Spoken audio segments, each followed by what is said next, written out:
Iran পরিস্থিতি নিয়ে এখনই উৎকণ্ঠিত হওয়ার কিছু নেই উল্লেখ করে বাণিজ্যমন্ত্রী খন্দকার আব্দুল মুক্তাদির বলেছেন, পরিস্থিতি 2-1 দিনের মধ্যে ঠিক হয়ে যেতে পারে। সকালে সচিবালয়ে বাণিজ্যমন্ত্রীর সাথে ঢাকায় নিযুক্ত ভারতীয় হাইকমিশনার প্রণয় ভার্মা সাক্ষাৎ করতে গেলে তিনি কথা বলেন।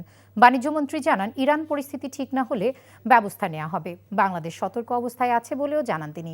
জ্বালানি তেল নিয়ে চিন্তিত হওয়ার কিছু নেই বলে জানান বাণিজ্যমন্ত্রী। জানান, ভারতের সাথে কয়েকটি স্থলবন্দর ও সীমান্ত হাট বন্ধ আছে, সেগুলো চালু করার বিষয়ে আলোচনা হয়েছে। এ সময় ভারতীয় হাইকমিশনার জানান, ভারত বাংলাদেশের মধ্যে গভীর বাণিজ্যিক সম্পর্ক আছে। ট্রান্সশিপমেন্ট নিয়ে আলাদা করে আলোচনা নয়, তবে সৌহার্দ্যপূর্ণ ও সম্মিলিতভাবে সব কিছুকে এগিয়ে নেয়ার পক্ষে ভারত বলে জানান প্রণয় ভার্মা।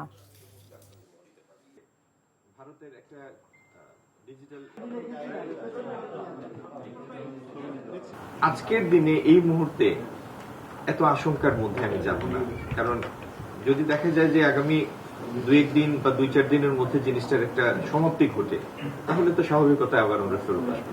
আমরা দেখি পরিস্থিতিটা কিভাবে বিকাশ হয়, সামনের দিকে কিভাবে। আমাদের নিত্য প্রয়োজনে আমদানি পণ্য, আমাদের জ্বালানি, এই সমস্ত দিক দিয়ে সংখ্যার কোনোই কারণ নেই।